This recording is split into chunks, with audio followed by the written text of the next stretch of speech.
The Prime Minister beautifully explains why there is no peace today in the Middle East. He gets to the very core of the issue and addresses it openly and honestly.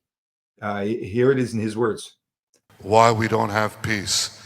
You have until tomorrow? Here's my short answer.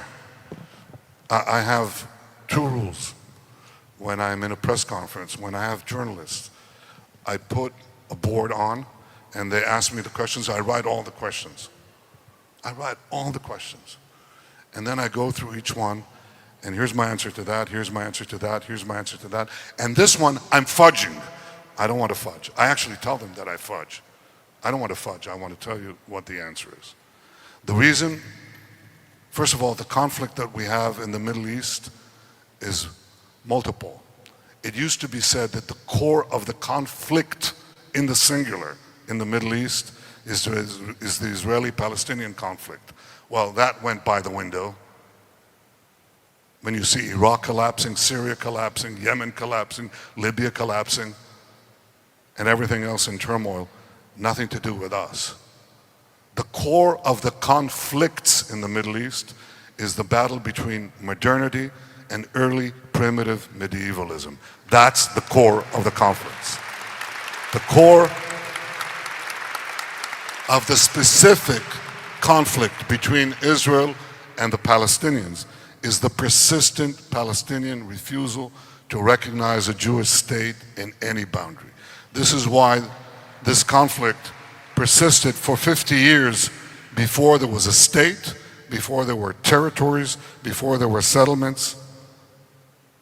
If that were the core of the conflict, the settlements, why did it take place when my grandfather landed in Jaffa in 1920? Jews were murdered then for what? There was no West Bank. There were no settlements.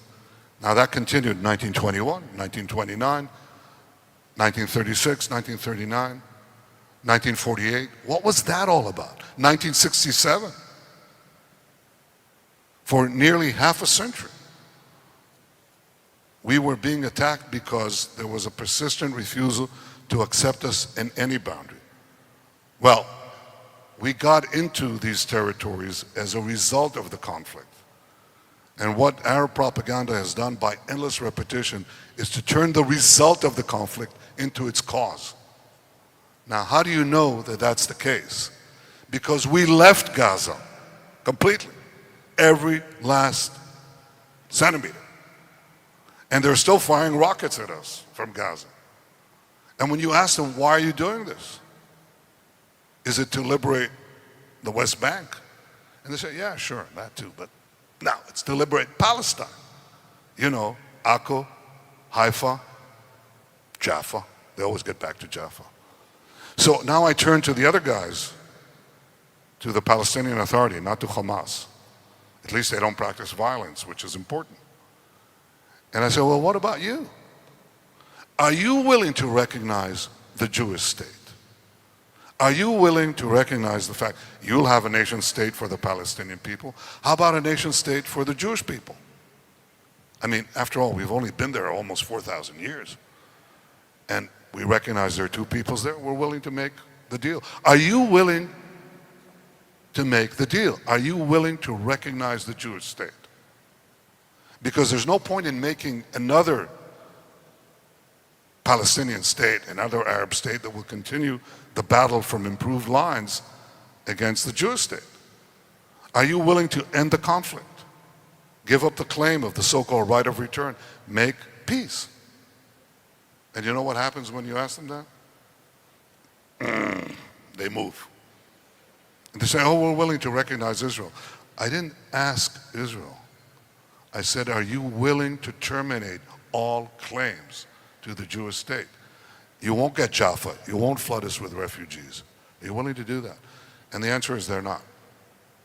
We will have peace when the Palestinians will accord us what they ask us to accord them.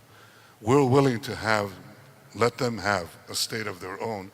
They have to reconcile themselves to the fact that we have a state of our own, and it's here to stay. That is the core of the problem. In the Middle East, modernity against medievalism, Israel and the Palestinians, the persistent refusal to recognize a Jewish state in any boundary. I hope that changes, but I have my mind on making sure that until it changes, that yes, we work up the economies to create at least an economic vested hope in the future. If the Palestinians follow the prescriptions I've given here for market development, they'll be better off economically and we'll move 2 steps closer to peace too. Thank you very much. You know what I loved most about everything you just said here is, when will there be peace? There will be peace when the Palestinians accord us what they're asking us to accord them. They want that we should give them a state. Are they willing to give us, quote unquote, a state? And it was the right to exist from their perspective. And the reality is, we've given them a state. We've given them the PA, and we've given them Gaza. We've given it to them, and they only use that to destroy us. There really can't be peace, and it's going to take a couple of generations to undo the brainwashing that's been taking place. And that's the reason why President Trump says the only solution is to take the people out of Gaza, and you let the people return we can vet to be absolutely civil people.